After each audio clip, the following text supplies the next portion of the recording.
ओम नमो भगवते वासुदेवाय नमः। जय श्री कृष्ण।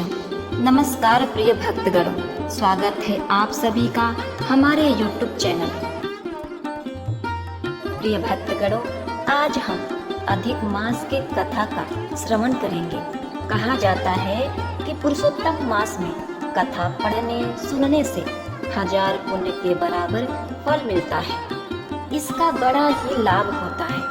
श्री कृष्ण भगवान ने कहा है कि जो भी अधिक मास, जिसे हम मलमास या पुरुषोत्तम मास के नाम से जानते हैं, का अपमान करता है या निंदा करता है, कथा वाचन तथा कथा श्रवण को छोड़कर निरादर करके चला जाता है, उससे जीवन में कभी भी सुख, धन, ऐश्वर्य नहीं मिलता।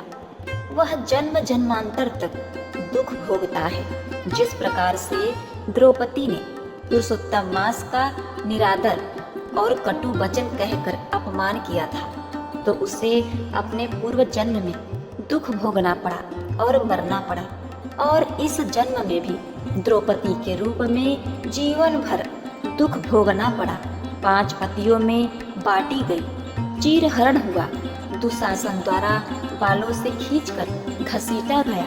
तो हे प्रिय भक्तगणों, आज हम पुरुषोत्तम मास की कथा में द्रौपदी के पूर्व जन्म की कथा का श्रवण करेंगे। यह महीना बहुत ही पावन और पवित्र माना जाता है, क्योंकि स्वयं श्री कृष्ण ने कहा था कि यह महीना मुझे हर महीने से भी ज़्यादा प्रिय है। भगवान श्री कृष्ण के लिए यह पुरुषोत्तम मास, अधिक मास, जिसे हम मलमास भी कहते हैं, अत्यंत प्रिय है। तो इसीलिए भूलकर भी इस महीने का अनादर ना करें और इसमें पूजा पाठ, जप, तप, कथा कहानियों को सुने और पढ़ें। इससे आपको अपार पुण्य फल की प्राप्ति होगी और आपका जीवन सभी प्रकार के सुख और ऐश्वर्य से परिपूर्ण हो जाएगा।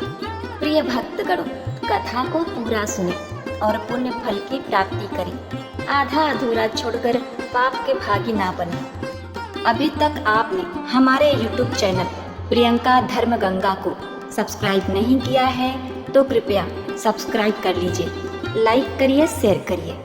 तो चलिए आगे बढ़ते हैं कथा की तरफ। एक बार धर्मराज युधिष्ठिर अपना सब कुछ, अपना साम्राज्य, अपना महल, यहाँ तक कि अपनी पवित्र धर्म पत्नी द्रौपदी को जुए में दुर्योधन से हार गए। उस समय दुशासन ने पूरी सभा के सामने द्रौपदी का अपमान किया, लेकिन जब दुशासन ने द्रौपदी को नग्न करने की कोशिश की थी, तो ऐसे विकट स्थिति से भगवान श्री कृष्ण ने उन्हें बचाया था। इस घटना के बाद युधिष्ठिर महाराज अपने भाइयों और पत्नी के साथ अपना राज्य छोड़कर वृंदावन के काम्य वन में रहने लगे। एक बार देवकी नंदन के पुत्र श्री कृष्ण जी उस वन में पांडवों से मिलने गए। द्रौपदी सहित सभी पांडव अपने भगवान को देखकर बहुत खुश हुए और वे अपना सभी दुख दर्द भूल गए। श्री कृष्ण के दर्शन मात्र से ही उनके जीवन में मानो नया संचार आ गया हो। उन्होंने अपने भगवान के चरण कमलों में अपनी श्रद्धा अर्पित की और बड़े ही आदर भाव से प्रणाम किया, और द्रौपदी भी धीरे धीरे श्री कृष्ण के पास आई और श्री कृष्ण के पैरों में पड़ गई। श्री कृष्ण ने जब देखा कि उनके प्यारे पांडव बहुत ही दुखी हैं, बाल बिखरे हुए हैं, शरीर पर धूली लगी है और चमड़े के वस्त्र पहने हैं, तो उन्हें अत्यंत दुख हुआ।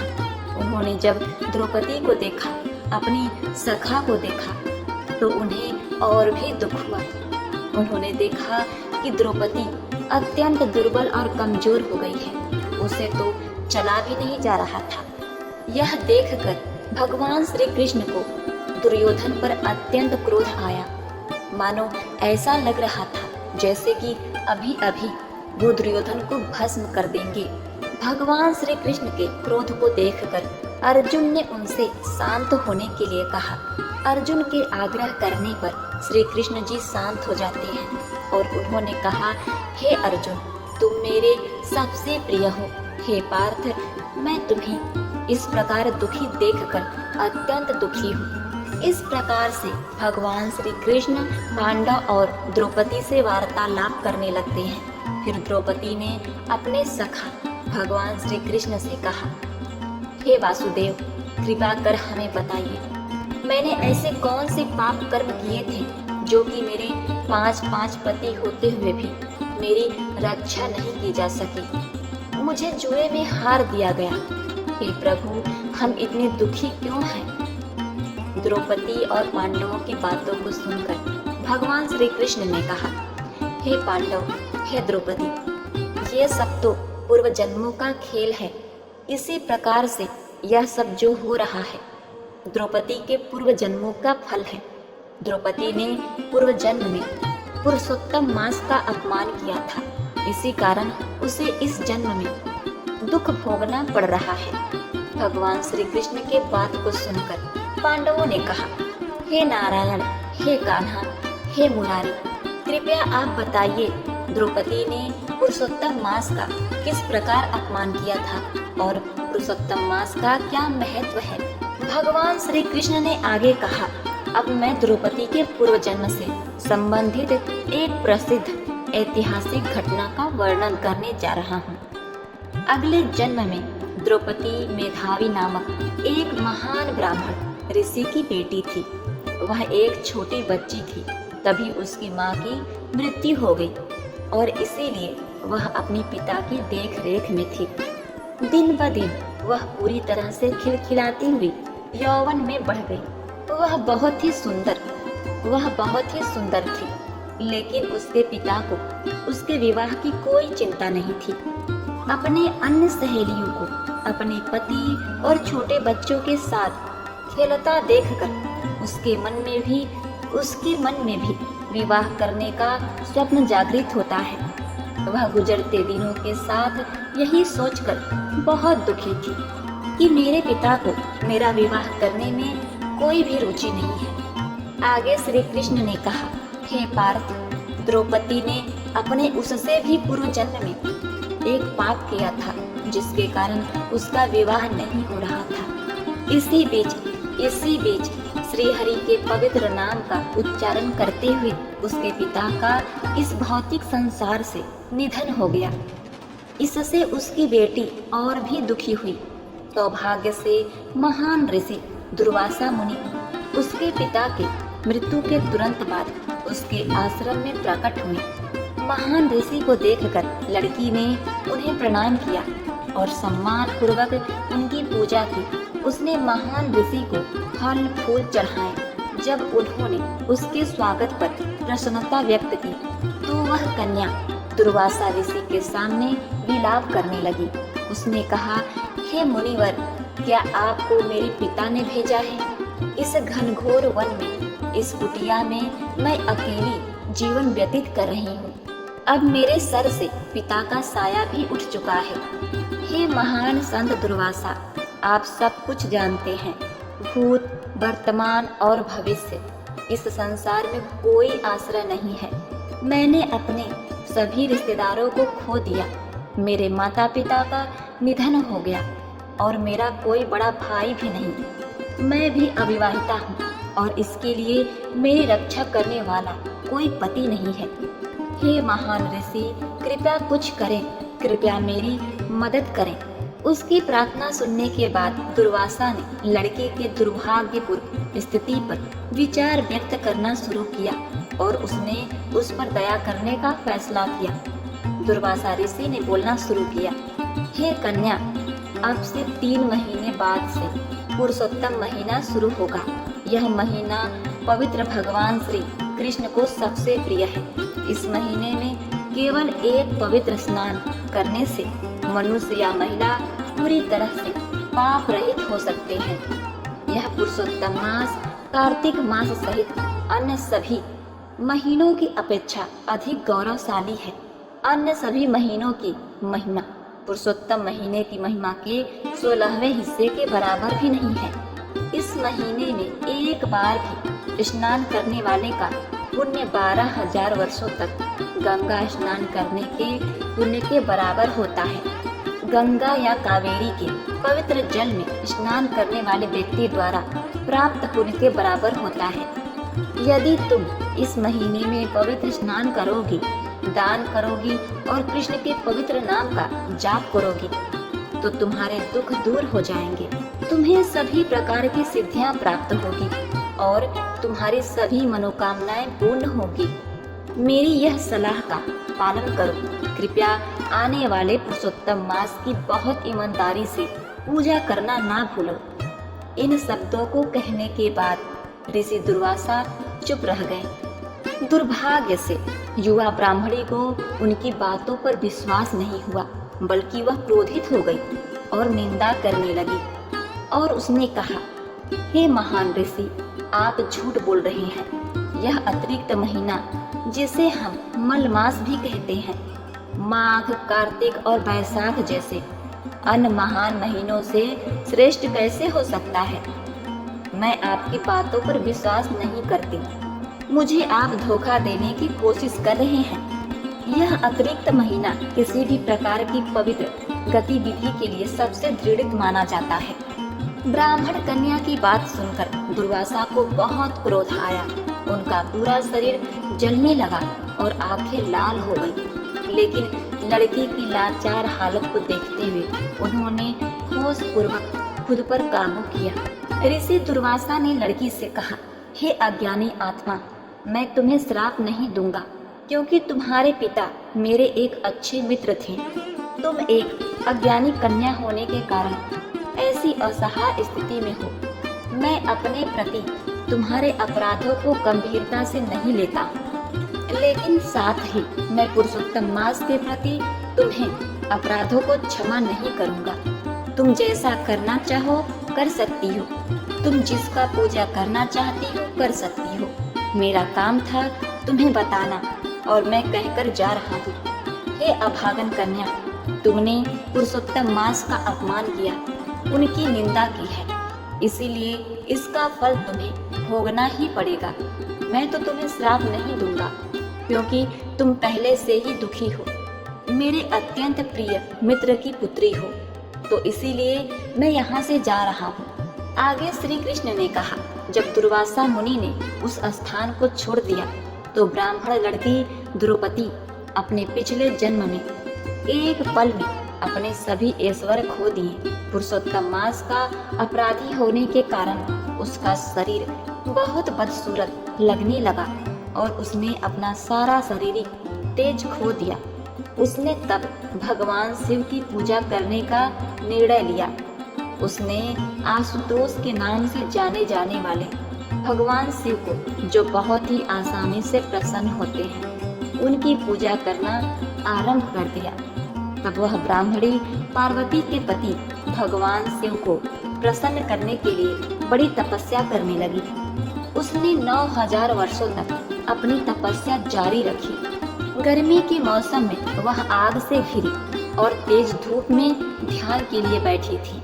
सर्दियों के मौसम में वह ठंडे ठंडे पानी के नीचे ध्यान करती थी। उसकी महान तपस्या को देखकर देवता भी भयभीत हो गए। भगवान शंकर तब ब्राह्मण कन्या के सामने प्रकट हुए। भगवान शिव उसकी पूजा और तपस्या से प्रसन्न थे। तब भगवान शिव ने अपने आध्यात्मिक रूप में लड़की के सामने प्रकट हुई तो लड़की तुरंत तरोताजा होकर उठ खड़ी हुई। भगवान शिव की उपस्थिति में उसकी सभी शारीरिक कमजोरी दूर हो गई और वह फिर से सुंदर दिखने लगी। अपने सामने भगवान शिव को देखकर वह अपने मन में उनकी पूजा करने लगी और फिर उन्हें प्रसन्न करने के लिए अच्छी प्रार्थना करने लगी। भगवान शिव जी लड़की से बहुत प्रसन्न हुए। हे तपस्या करने वाले, तुम सभी के लिए सौभाग्य। अब तुम मुझसे कुछ वर मांगो, मैं तुम्हारी तपस्या से अत्यंत प्रसन्न हूँ।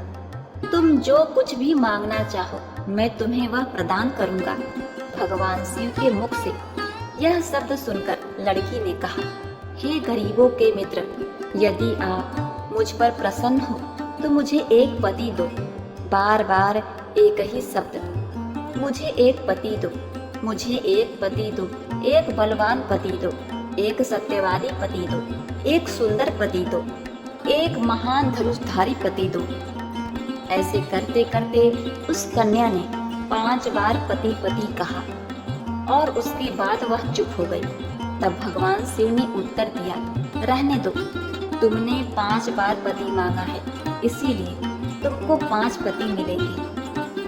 भगवान शिव की बात सुनकर लड़की बहुत लज्जित हुई। उसने कहा, हे भगवान, एक लड़की के लिए 5 पति होना सबसे घृणित है, कृपया अपने शब्दों को वापस ले। तब भगवान शिव ने उससे बहुत गंभीरता से कहा, यह मेरे लिए असंभव है। जो तुमने मुझसे मांगा है वह मैंने दिया। अगले जन्म में तुमको 5 पति मिलेंगे। पहले तुमने ऋषि दुर्वासा की सलाह का पालन ना करके पुरुषोत्तम मास को नाराज किया। हे ब्राह्मण कन्या, दुर्वासा और मेरे शरीर में कोई भेद नहीं है। भगवान ब्रह्मा सहित सभी देवता और नारद जैसे सभी महान संत भगवान श्री कृष्ण के आदेश के अनुसार इस पुरुषोत्तम महीने की पूजा करते हैं। पुरुषोत्तम मास का भक्त इस जीवन में सभी सौभाग्य प्राप्त करता है और अपने जीवन के अंत में भगवान श्री कृष्ण के निवास गोलोक धाम में वापस चला जाता है। इस पवित्र पुरुषोत्तम महीने का अपराधी होने के नाते तुमको अगले जन्म में 5 पति मिलेंगे और तुम्हें दुखों का सामना करना पड़ेगा। यह सुनकर लड़की को बहुत पछतावा हुआ, लेकिन भगवान शिव वहां से तुरंत अंतर ध्यान हो गए। भगवान शिव के जाने के बाद ब्राह्मणी अपने भविष्य के जीवन को लेकर बहुत उदास और भयभीत हो गई। इस तरह कई दिनों के बाद कन्या ने विधान की व्यवस्था करके अपना शरीर त्याग दिया। हे अर्जुन, इस बीच महान राजा द्रुपद एक महायज्ञ किया। इसी यज्ञ से युवा ब्राह्मणी ने जन्म लिया। वह महाराजा द्रुपद की बेटी के रूप में प्रकट हुई।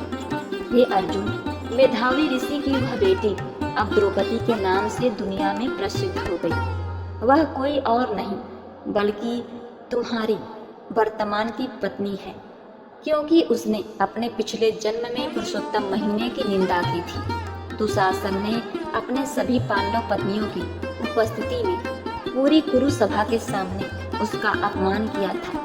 सौभाग्य से उसने मुझे श्री कृष्ण को याद किया और मेरी शरण ली। उसके अपराधों को क्षमा करते हुए मैंने उसे उस सबसे दृढ़ स्थिति से बचाया और उसे दुशासन के हाथों से बचाया।